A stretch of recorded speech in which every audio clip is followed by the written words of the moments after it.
So everybody, good evening. And thank you very much for giving up your very valuable time, because I know that you're all very busy. It's not just professors, is it? And to the students that are online, Zoom, hello, and thank you very much. Yeah, I hope the people that are here in person that have come from other graduate schools, I'm sure you're very impressed by this building, like me. And it's, yeah, wow. I can sort of feel like a very high level of IQ and energy and I guess, growth and knowledge production in this building. So it's quite exciting to meet you all. So what I'm going to present today is my current research topic. And I'm working currently on about, I think, 3 main research topics. And it's really too much. I don't recommend you do this in your life. Imagine if you had to write 3 PhD dissertations at once. I think you would sort of lose track of what you're doing every day. This project that I'm about to present, I wake up every morning and spend about 2 or 3 hours doing this before I come to work. And I've been doing this for basically the past year. It's a group project working with some international authors, especially in Germany. But I'm the leader of the project. So it's called Phaseout. And let's quickly talk about what's kind of interesting about this concept of phase-out.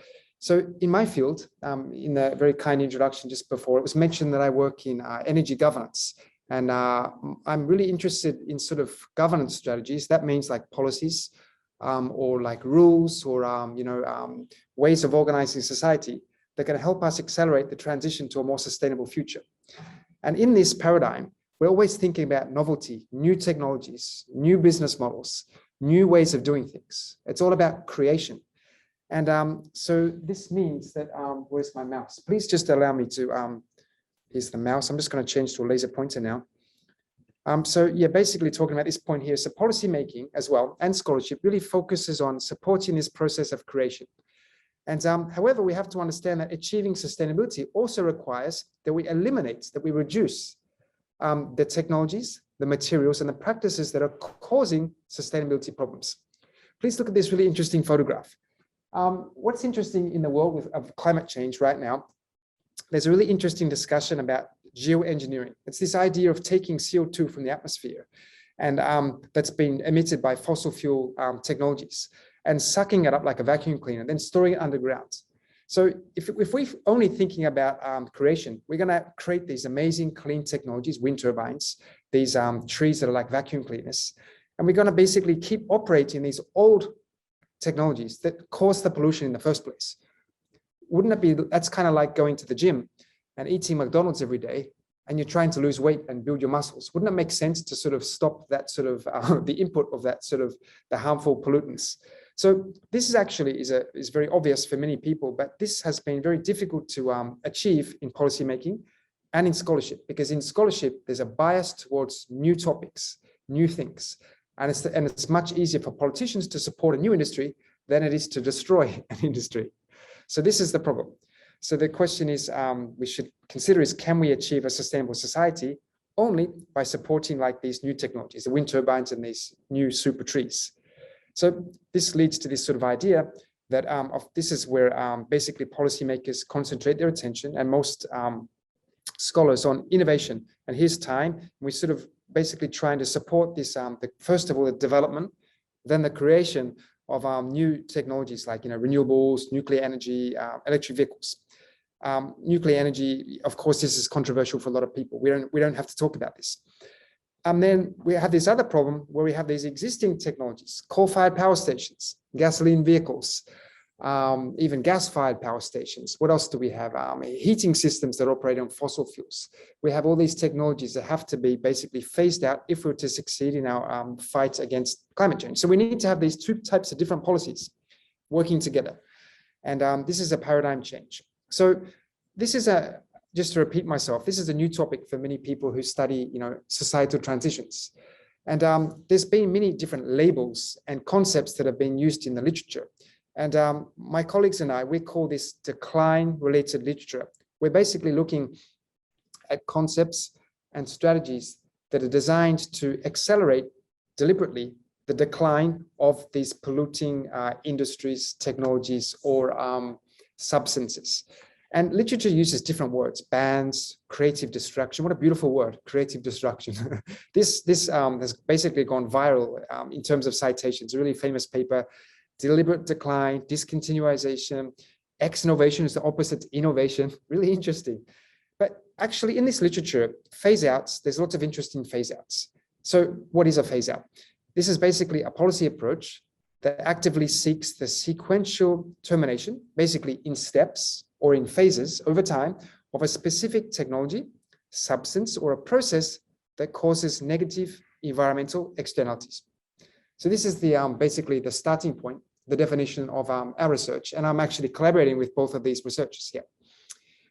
So why is phase out important? Because there are sort of many other ways we could sort of try and destroy technologies. We can just make a ban, right?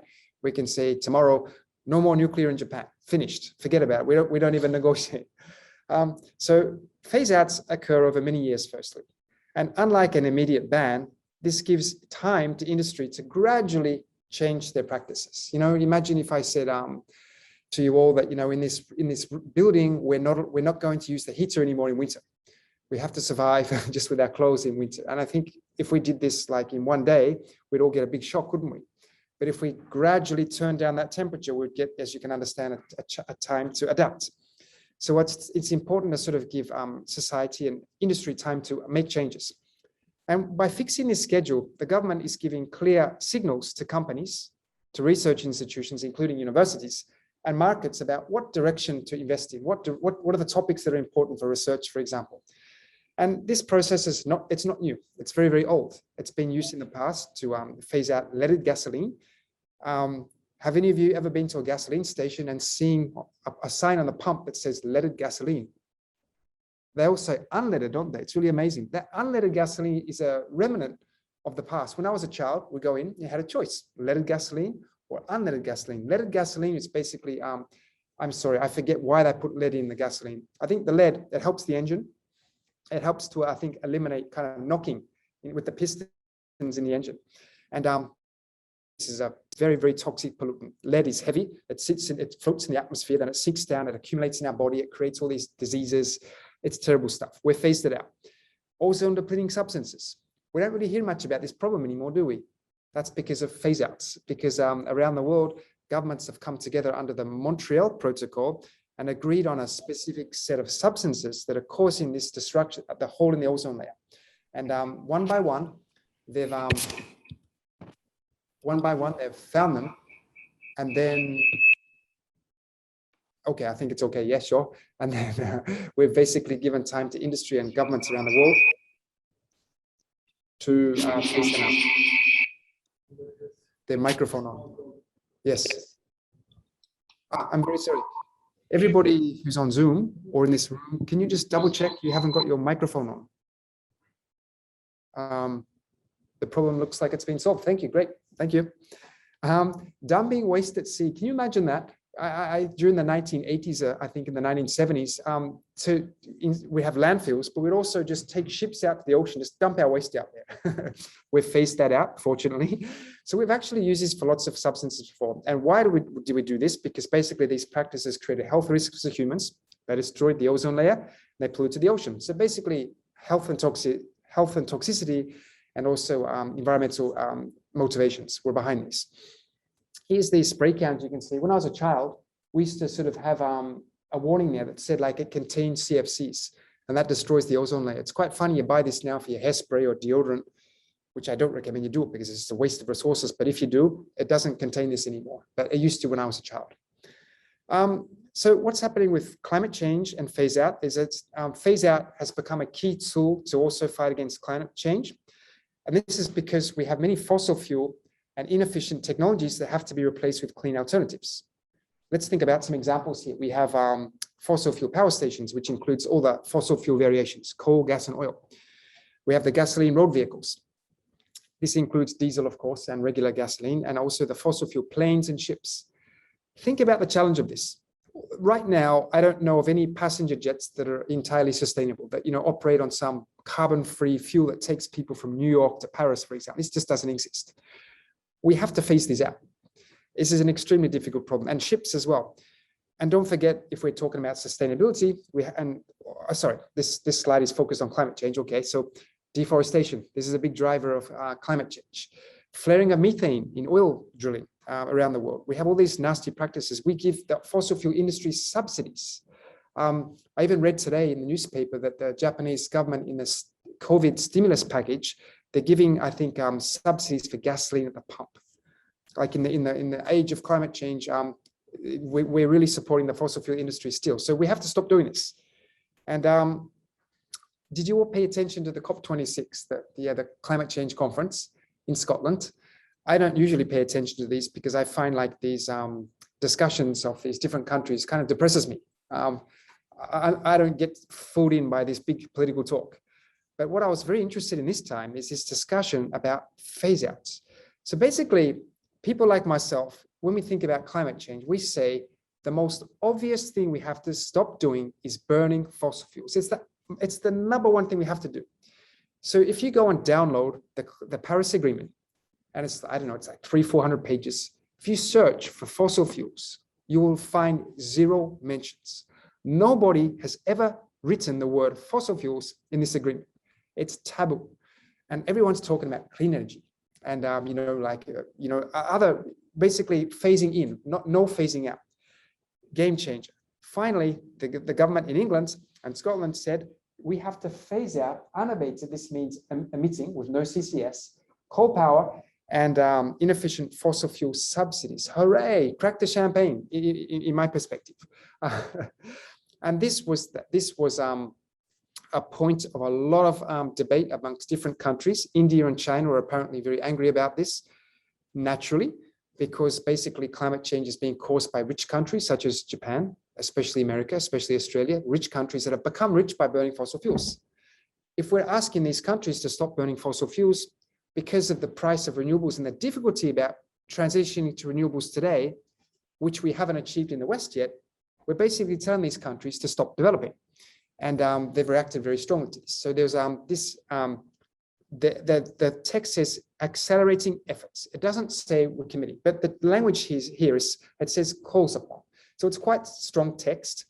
And in the media, they kept talking about how this text about passage 36 was debated over several days. So this is really exciting. It's very weak text, but it's the first time it's been mentioned. I'm very excited about this. And I think that this research topic is going to become really, really big in the coming years because of this text. So the big topic right now in climate change is phasing out coal. And, this is just text from 2 weeks ago. Is this a new challenge? Well, basically not really, because England and Canada, and then Germany joined later, set up in the same United Nations climate change meetings. They set up an alliance. This is informal. It's not legally binding, but these countries have come together and said, hello, if we want to fight climate change, we have to stop burning coal. And the number one activity where we do this is coal-fired power stations. So they've committed to doing this. And actually, other countries haven't joined. Australia hasn't joined. America hasn't joined. Japan hasn't joined. China hasn't joined. So all these countries that either have coal mines or that burn large quantities of coal, ironically, haven't joined. Why is that? Why are these fossil fuel technologies so hard to phase out? So let's think about this for a while. Please look at this photograph here. It's in Japanese, I apologize, but basically light bulb, 60 watts, Daiso. We all know Daiso, right? I guess the price is probably 100 yen because it's Daiso, right? What's strange about this photograph, do you think? Of this product? What's strange about this situation? You can go into Daiso and buy 2 of these light bulbs for 100 yen. Does this strike you as strange?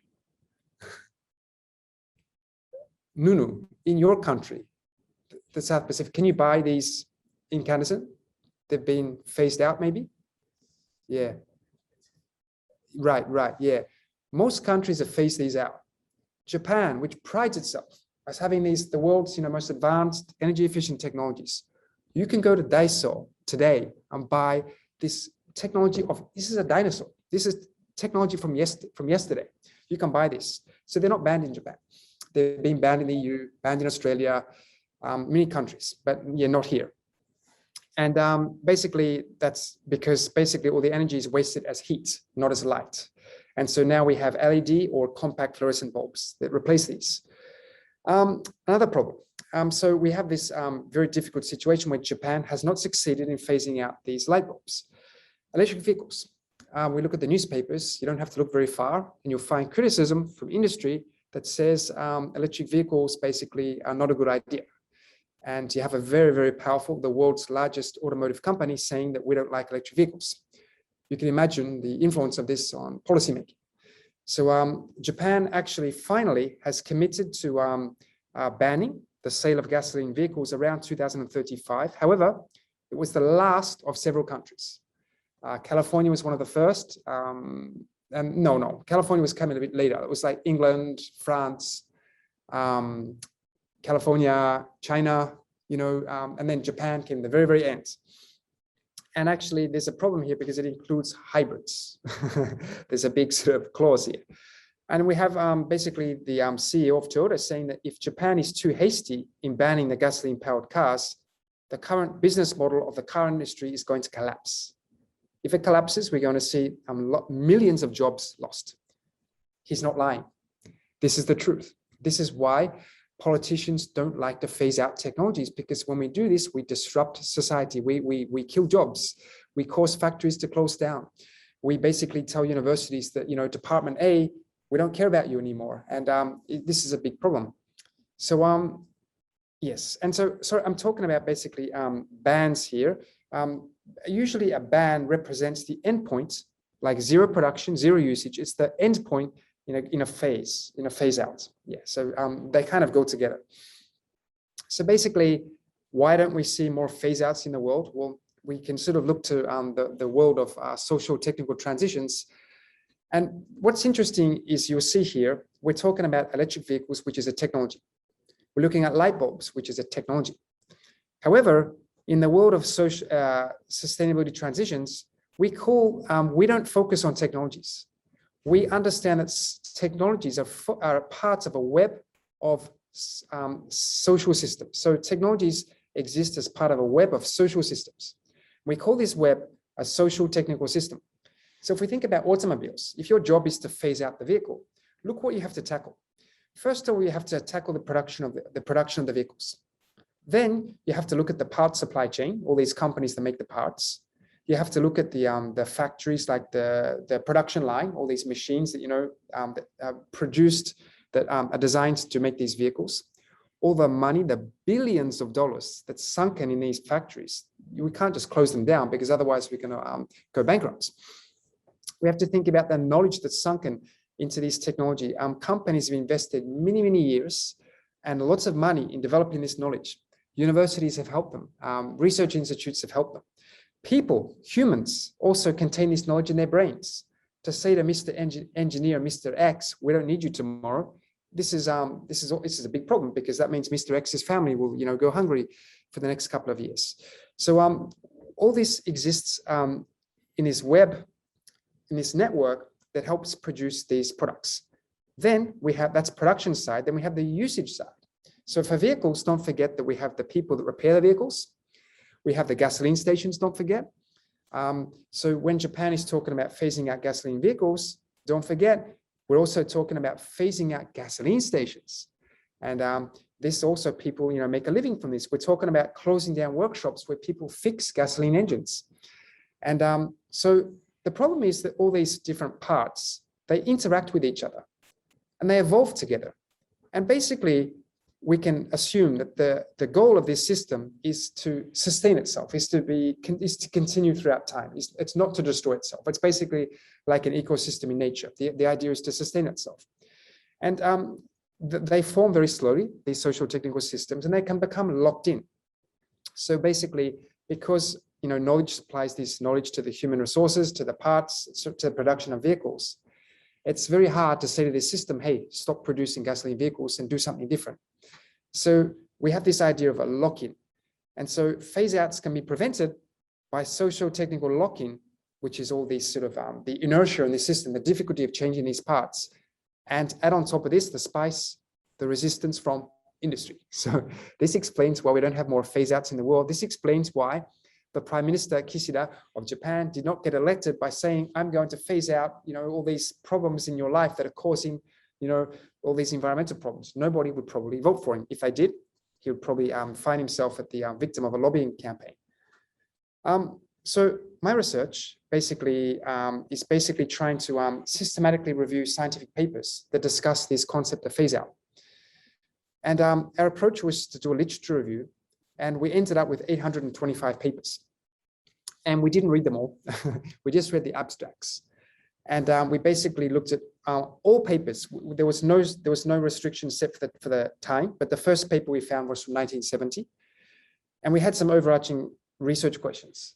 And those questions were basically, this is a bit, I don't really like this question. Maybe I should have changed this, but basically saying, how do scientists talk about phase out science and policy? How do scientists talk about phase outs? And how do they describe the policies that exist in the world? That's what the first question is saying. And how has this changed over time? And basically, this is the largest review, we think, on a similar type of concept. And we're basically trying to look at academic debates, and we're trying to understand the real empirical world of phase out through the lens of science. Because don't forget that scientists, very often we describe real world problems in our papers. So we can actually learn about the real world from reading scientific papers, as we all do. So basically, our units of analysis is not the phase out itself, it's the scientific paper. But to understand the phase out, we looked at the title, the keywords, and the abstract. The abstract is the big source of the data. And abstracts are important because basically they contain the main ideas, the most important findings, etc., and the most important framing of the paper in one paragraph, don't they? Yeah. And so we first of all identified a sample of relevant papers on Scopus using a very complex search string. Then we screen these papers for relevant and irrelevant papers. We then coded the papers, and coding basically means we take qualitative information and we convert that to labels. And we can then count those labels, and we treat this as quantitative data. And then we can use descriptive statistics to then identify relational and temporal trends. And so the coding was guided by these specific research questions. And I won't spend time on this, but I'm just trying to show you that there was a scientific approach to this research I'll present to you now. Just checking the time. And so basically, we're just asking questions like, what is the target of phase out? And then we have this starting point of this existing framework in literature. And then we say, okay, so it's a substance, but there are different types of substances. So then we created our own framework to explain this.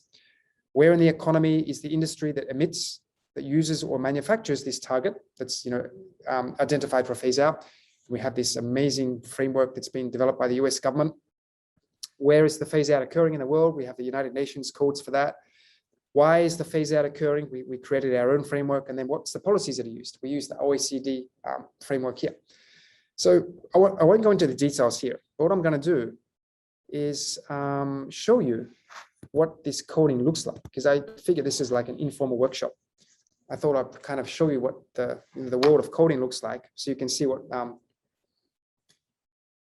I've been doing for the past 6 months as I wake up in the morning. So people on Zoom, I hope you can see my screen now.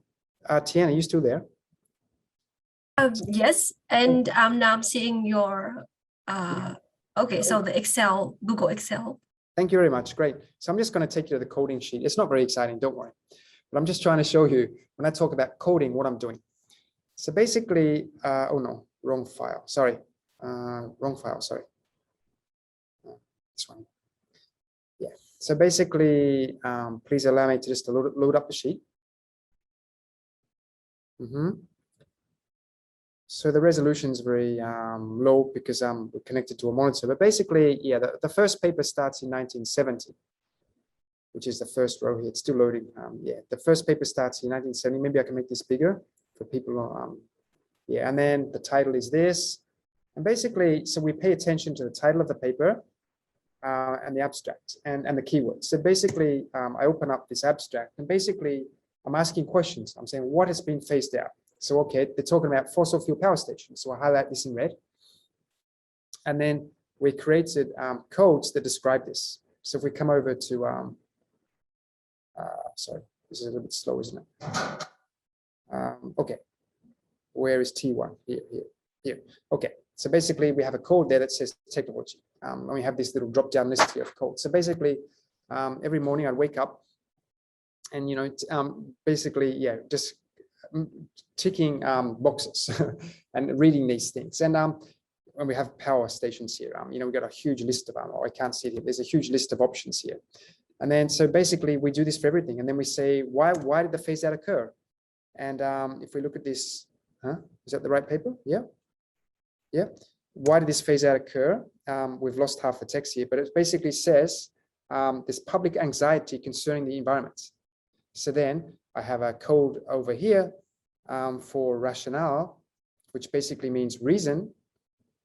Reason is here. And this is being coded out, this paper, as an environmental problem.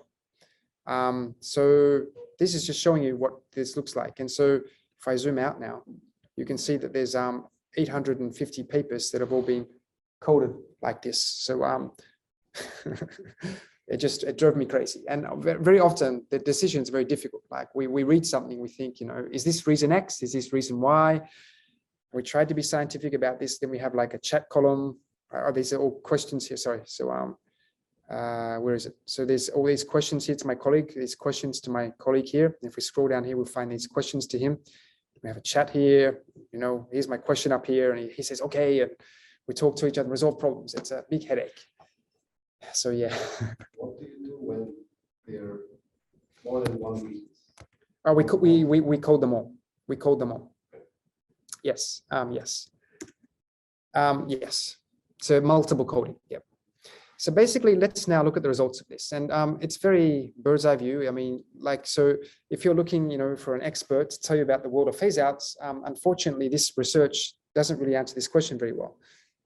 Mouse, come back, please. Let's just go to full screen again. I'm sorry, the menu is hidden. I need to wait for the Zoom menu to disappear. Yeah, everybody who's on Zoom, I'm very sorry. We have to wait for the Zoom menu to disappear. Yeah, everybody can't see, but on my screen, there's a menu that's blocking the full screen thing. I guess all we can do is just wait. Okay, so let's quickly look at the results of this, and I'll go into full screen as soon as I can. Basically, the literature has exploded. We can see here that, there's just a few papers published in the 1970s, and then we have this big explosion, since 1910 especially. And of course, scientific papers per se have increased over time. So scientists basically publish more. There are more scientists in the world. The global population's grown. There are more universities. Asian economy's grown. We expect to see more publications. But even considering this, I think that we see a big interest in phase outs that's almost exponential. We see different colors here. Environmental science is kind of like the foundation of this field. We basically see it's always dominating every year. However, we see all these other fields. We see that there's been a big explosion of energy-related topics. Social sciences are sort of contributing, and we see that engineering today is not really a big sort of area, whereas back here, engineering was really sort of one of the big fields. So basically, we see a big expansion of the fields that are researching this topic, and we're arguing that we're seeing the emergence of a so-called phase-out science. This is like I think one of our key findings as our selling point of this research. It's a little bit sensational, but we're sort of hoping that people will buy this idea. And we're basically saying that this is a multidisciplinary field study. We have disciplines all across the scientific spectrum. We have the natural sciences, medicine, businesses, engineering, agriculture. They're talking about phase outs. So we think that this is representing all of science. That's the first message. What targets are being phased out in the literature? The first paper we found out is quite interesting. I'm really sorry, everyone on Zoom. This really. Maybe I can try and move this menu, can I? Yes, I can. Okay. Everybody who's looking at this from there, you can't see, but on my screen, there's a Zoom control panel. And that was blocking the full screen button the whole time. I'm sorry. It's solved now. The paper on the left here is the first paper in our data set from 1970. And it's quite funny how it's like a very big in fashion topic now. COP26 has made it really in fashion topic, but we're talking about phase outs ever since the 1970s. And back in the 1970s, the electric utilities in the USA were described by this scientist as making their own self-initiated phase-out programs, and they were reacting to public pressure against air pollution from coal. Quite amazing to think that we're still fighting the same battle after 50 years. And so this power utility started to transition towards nuclear. phasing out fossil fuels, phasing in nuclear, and now we're kind of doing the opposite. We're kind of phasing out nuclear in many countries and not doing a good job with coal. And a year later, a paper from New Zealand is talking about phasing out organochlorine pesticides. And so these are pesticides that were phased out, first of all, in rich Western countries. Unfortunately, many of these pesticides are still available for use in developing countries. Very effective, but very dangerous. So basically, we see environmental problems driving these phase outs, and basically very simple things like, power stations and certain substances in pesticides. And how did they do that?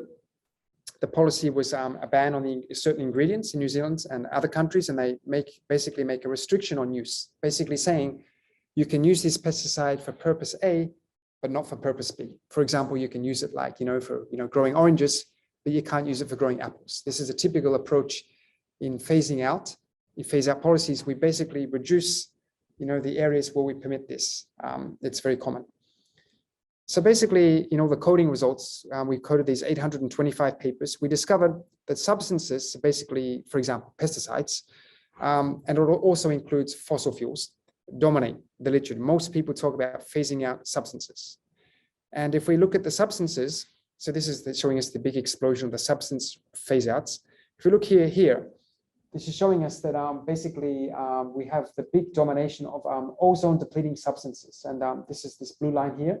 We see all these waves, and it's kind of there are certain reasons we think for a lot of these waves, but a lot of the time we can attribute this to global frameworks. For example, when the Montreal Protocol came into force, scientists would pay attention to this and start publishing papers about this. So this is one of the reasons. It's quite interesting here. We can see sort of the emergence of new substances. I'm not sure if any of you have heard about this perfluorinated compounds. This purple line. Look at this. This purple line has kind of exploded in recent years. Scientists are talking more and more about this. This basically is a chemical that makes, for example, paints and clothes water repellent. So if I'm not mistaken, it's used by Patagonia, North Face. It makes our shoes and clothes water repellent. We use it in paints. It protects surfaces. It's extremely harmful. This is what's the word? A POP, persistent organic pollutant. It basically means it never degrades. It stays in the global environment. It moves around. It accumulates in our organisms, in our fat. All of us have products that are being produced by US chemical companies in our body. Every single human, apparently, in developing or developed countries has this chemical in our bodies. And there's more and more scientists talking about this now. So we basically see all these sort of waves in this sort of plate of spaghetti here. But what we do see basically is this black line. Look at this. There's just a huge explosion of the black, which is fossil fuels. So we coded fossil fuels from the perspective of either the fuel, which is a substance, or the technologies, which is, for example, is coal technologies, for example. So and this is the green here as well. So coal technologies and other types of fossil fuel technologies, basically power stations, and also we can also see internal combustion engines here. These are just exploded. So basically, we can assume that phase outs are being discussed for the purpose of fighting climate change.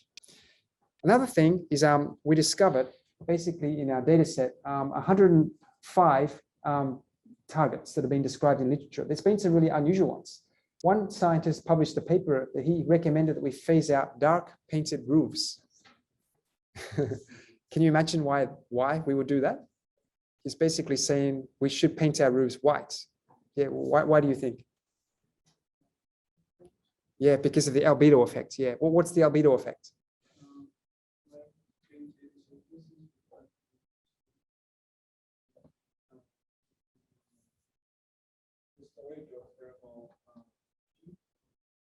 Yep.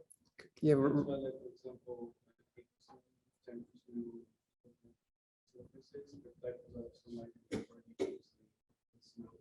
Yes, great. So basically albedo effect, which is basically one of the big sort of forces that warm or cool the planet.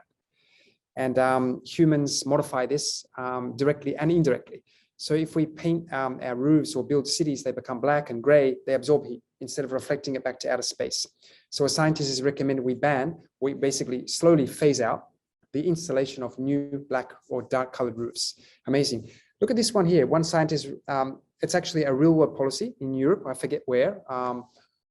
Was it Sweden or some, progressive Scandinavian country, recommending that we phase out external inputs to organic agriculture. Basically, if you want to take like fertilizer or mulch that's organic from another farm, bring it to your farm, they're saying we should phase this out. And a law has been passed, I think, in some Scandinavian countries to do that, because they think that this goes against the principles of organic farming, which is about closed systems. It's not about importing stuff from another system. Quite interesting. So very, in this data set, we have these very, very rare and unusual targets of phase outs. And actually, I'm just going to skip out now. My colleague, so I did all the coding, he produced like the shopping list. It's quite amazing. So this is the old version of the shopping list. But basically, we have here that nuclear is like the most commonly discussed mention. We have the next one, ozone depleting substances, coal-fired power stations, flame retardants. If you look in the probably the top corner of every room, you'll see a little logo that says, treated with chemicals so it stops fires. I don't know if that contains brominated flame retardants or not, but in America especially, there's a big push against these because they basically, again, accumulate in our bodies, interfere with hormones, cause all sorts of problems for health. We're trying to phase these out. Lead in gasoline, we know about that. Look at all these chemicals, mercury, industries. Some people talk about, including in China, phasing out entire industries.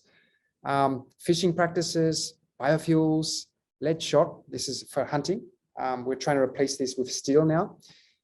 Single hull tankers that cause oil spills. These are in tanks. So there's just a whole list of these amazing light bulbs that have been, discussed in literature. We found 105 of these. I think in the new data set, we'll find much more. This is one of the key outputs of the study. So, some people might get, excited about this. I don't know. Just going to look at the time now. So, yeah, I have 40. Yeah, I've only got 5 minutes basically. So I'm just going to, I guess, present you just a few more tiny little highlights here. This slide here is saying why do we talk about phase outs? It's kind of just bringing back the mouse here, moving this thing here. Yeah, why do we talk about phase outs? Mainly it's for environmental reasons, of course, it's kind of evident. But actually what's interesting is that in recent years, we're talking about phase outs for innovation reasons. It's like a co-benefit. We know that by causing a phase out of one product, we're going to cause the creation of a new product. This is going to cause like investments like in the economy of tomorrow. Like, for it's going to, if we phase out gasoline vehicles, if we make this 20-year commitment to do this, it's going to cause the companies that make vehicles to invest in making batteries, for example, and making new technologies. Universities are going to respond. Young people are going to start studying different subjects. It's going to have this big creative effect on society about creating new green jobs. So this co-benefit is increasingly discussed by scientists as a reason for pursuing a phase out. There's also economic benefits. For example, these inefficient light bulbs I spoke about before, we save money. We're just basically wasting our money over the long-term life cycle of a building if we basically keep buying these bulbs that break every 12 months and we're replacing them. It makes much more sense to make a higher investment in the beginning and recuperate the savings over the lifetime. We can create employment because, for example, as I said before about, creating green jobs, and we can also mitigate financial risks. This is often discussed with phasing out coal-fired power stations. We know that these are basically targets for liability. Coal-fired power stations have been targets for litigation in Japan, around the world. Investors don't like them anymore. So there's a high risk that the capital that's been invested in these will not be able to be recuperated. So phasing out can actually also mitigate financial risks. Because of time, I'm going to just really race through a few of these. And then we'll just, I guess, 3 or 4 minutes left. So policy instruments, we coded all those. The blue here, so if someone said to you, like, how do people describe phase out policies? The dominating approach is command and control. This basically means mandatory approaches, laws, regulations, etc. And you can see that this dominates the literature. But really, we see but especially since around 2000, we see a big increase of other types of approaches. So for example, like the government has like a planning approach. It just sets these long-term targets, for example, like in the the energy mix. We're going to have like a reduction of the share of coal. We're going to have an increase in the share of renewables. This is an approach that's used for phase outs. We see a big emergence of yellow here. This is talking about economic instruments, which neoliberalists love, people that hate the government, that like the market. This is their cup of tea. And we see a big discussion of this that's kind of emerged. So really, phase outs are basically pursued by a cocktail of approaches. And it's really increased in diversity since like, the past 20 years or so. And if we break this down further, we see that, we have these regulations, these, the whips, they dominate. But we also see that, the government is often use setting targets and timelines. That's a big sort of approach that dominates. But also an interesting one, this has been, is being affected by the presence of fossil fuel subsidy papers in the sample. But people are increasingly talking about phasing out subsidies, removing subsidies. Don't give taxpayers money to polluting industries. This is a logical starting point. And another approach is to forcing, for example, power stations that pollute to pay for this. Every ton of CO2, pay for this. This is done in New Zealand, it's done in California, it's done in Quebec, it's done in China, it's done in Europe, it's done all over the world, it's done in Tokyo. Yes, so this is a very common approach. And these voluntary approaches, we expected to find more of these, more mentions of these, they're not discussed very much. So phase out scientists are basically talking mostly about regulation, whips and planning. It's funny, these are the classical instruments of big government. This is not a blueprint for a neoliberal market-driven sort of phase out. This is showing us that scientists by far are emphasizing the role of the government. So because of time, I'm not going to really focus here. We're going to skip this, skip this, skip this. Let's quickly jump to the conclusions just for 2 minutes, and then I'll stop. So basically, there's a photograph here, and it's kind of a game. And this game is called Whack a Mole. A mole, mogura in Japanese, mogura, mole. And basically, there's like a game in America where basically you're supposed to hit them every time they pop up. And the problem is if you hit one, there's so many holes and there are so many moles that another one pops up.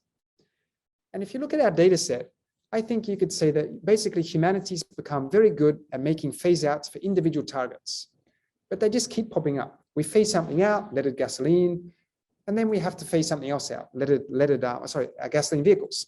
We're basically on a treadmill. We just keep finding these new targets. We keep trying to phase them out, but actually the problem is that something else just keeps reappearing in place. So maybe we could stop focusing on single targets and start focusing more on system-wide change. For example, the shift from a linear economy to a circular economy. Stop throwing away our resources and let's start reusing them, or using chemicals to biomimicry. If we imitate nature more, we start using chemicals that would degrade naturally in nature, or this more systemic shift from fossil fuel system to a clean energy system. So why don't we do that? Evidently, because it's difficult to do this, because I just showed you this graph before of the socio-technical system. We can't flip these systems overnight. It's much easier to focus on a single substance. This is why the Montreal Protocol that tackled the hole in the ozone layer, it's been so successful, because all we had to do was focus on the air conditioning industry, the refrigeration industry, and say, stop using chemical X, use chemical Y instead. That was possible over a very long-term time frame, very non-disruptive. And none of these industries went bankrupt. And we've basically almost solved the problem. But in this more systemic change, this is very, very difficult. So our research cannot really, address these questions about, why we're seeing all these phase outs and, why the global society is still in a sustainability crisis. However, we hope that we gave a few hints for this. And maybe if you could just give me one last slide, because we're in Japan right now. This is a very global study. But I think just coming back to this phase out of ozone depleting substances, Japan's been quite successful here. We found several papers in the data set that talk about the efforts of, Hitachi, and efforts within Japan and outside of Japan. So this is quite an easy to do thing. However, we see that Japan is trailing with fossil fuels, especially with coal-fired power and fossil fuel technologies, for example, gasoline vehicles. The evidence that supports this is if you look at the power mix for 2030, this has basically been updated just the other month. So the bar in gray is showing us the latest energy policy, the sixth basic energy policy that was just approved a few months ago. And basically nuclear, everyone around the world is talking about nuclear phase out. Japan is basically maintaining the past policy from 5 years ago. Everyone's talking about coal phase outs across the world. I mean, Obama tried to trigger this. Biden will probably, really kickstart this again. Germany's doing it. Many countries are doing it, not Japan. We're trying to maintain a 20% share in the power mix. And we're basically just trying to have this approach of phasing in renewables. And then if we look at electric vehicles, Japan, look at this. Japan sells 2.5 million vehicles every year. It's quite amazing. It's basically 1 out of every 50 Japanese people buys a car every year. How amazing is that? 1 out of 50 people you see on the streets buys a brand new car that year. This powers the Japanese economy. And basically, of the 2.5 million vehicles sold in Japan, only 1 in every 125 was an electric vehicle. Most of the vehicles are hybrid vehicles. Japan dominates in hybrids, 20,000. This is laughable. No one is buying electric vehicles, basically. China is selling 100 times, 1,000 times more vehicles than this. California is selling more than this. Every country that takes this game seriously is selling more vehicles, electric vehicles than Japan. Japan cheats and counts hybrid vehicles as an electric vehicle. That's why.